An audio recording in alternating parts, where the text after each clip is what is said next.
Today we're going to be doing rotations on a coordinate plane. So we have to do this differently due to distance learning. This is not the way that I would normally teach you guys. We would normally do patty paper and trace it and just kind of physically be rotating the shapes in class. So because we're not together, that's a little bit hard to do. So we'll do the best we can to learn how to do rotations a different way. So each quadrant in the coordinate plane is formed by the x-axis and the y-axis intersecting at the origin. So a lot of these rotations are going to be about the origin, which is right here in the center.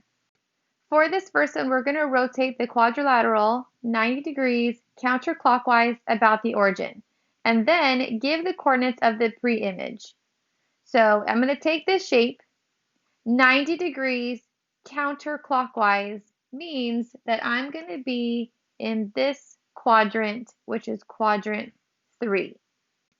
So that's one of the first steps that you need to do is decide which quadrant you're supposed to be in. So if we were in class, I would have had you trace this on what's called patty paper, and then we could just map the rotation. But because we're not in class, you can turn your paper and that will help you see what quadrant you're going to be in and what the coordinates would be.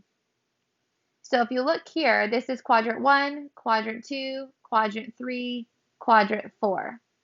So if I'm trying to find the points for point K, I just start at the origin and I count over. So K is going to be at -7, 0.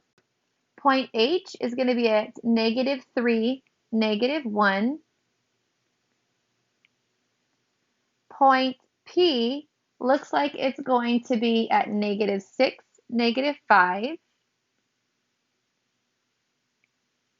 And point F looks like it's going to be at -2, -4.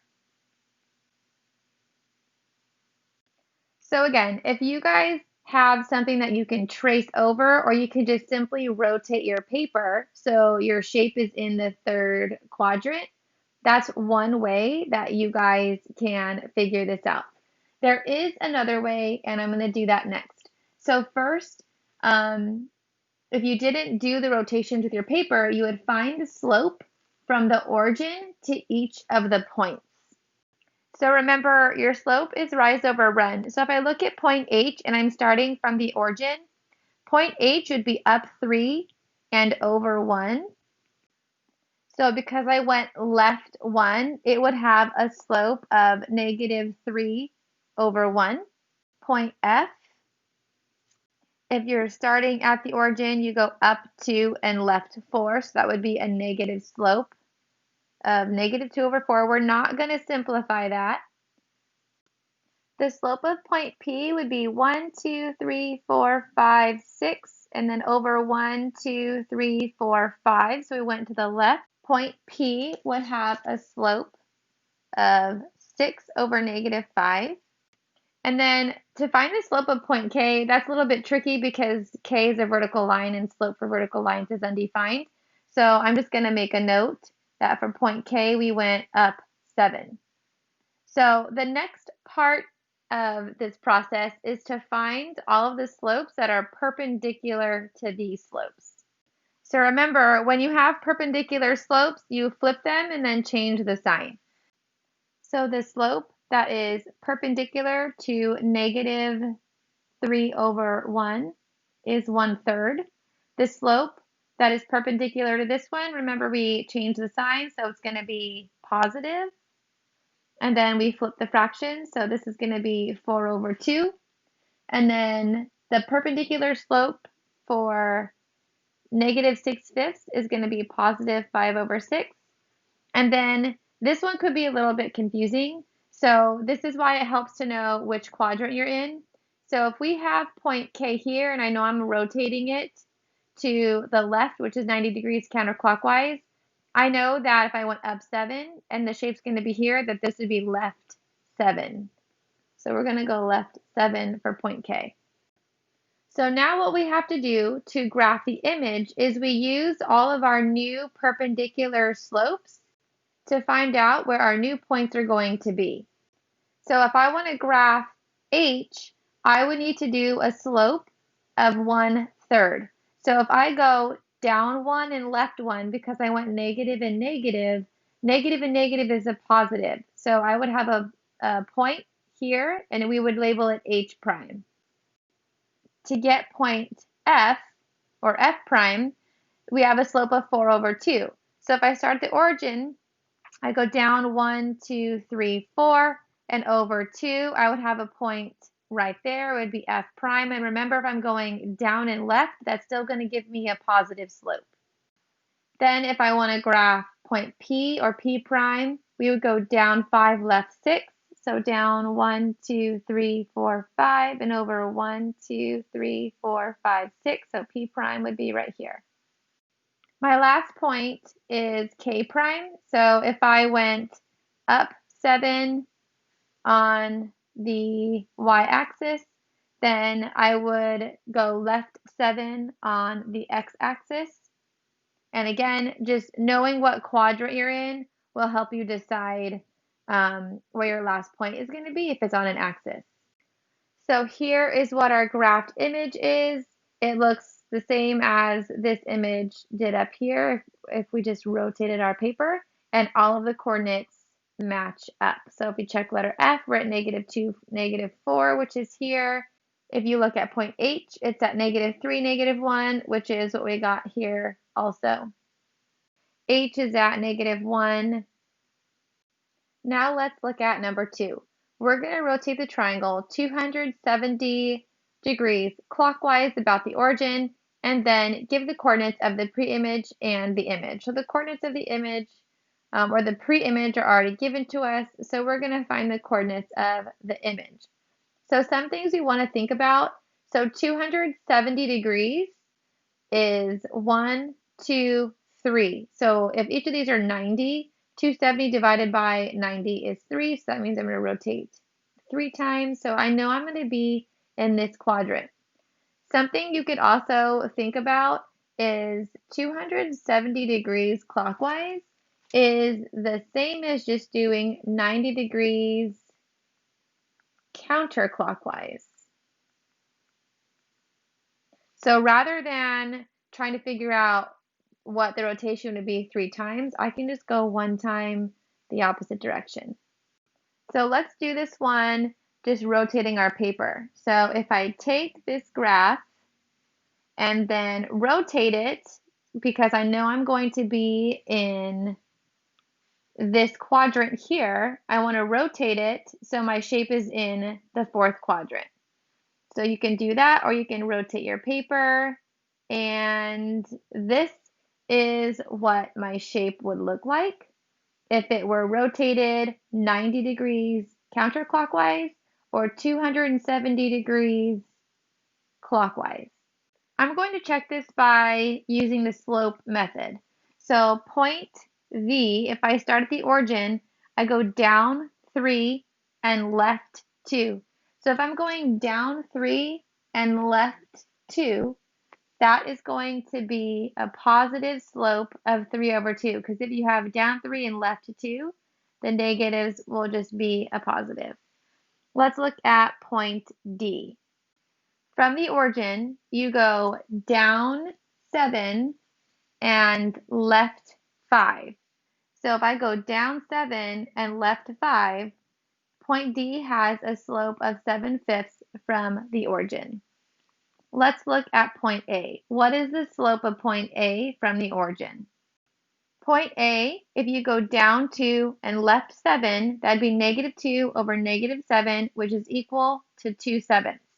So now we just find the perpendicular slopes to all of these to get the points of the image. So remember, all you have to do is change the sign and flip the fraction for all of the slopes. Then we just use these slopes to get the new points. So point V, or V prime, I can go down 2 and right 3. So V prime would be right here. For D prime, you're going to go down 5 and right 7. For A prime, we're going to go down 7 and right 2.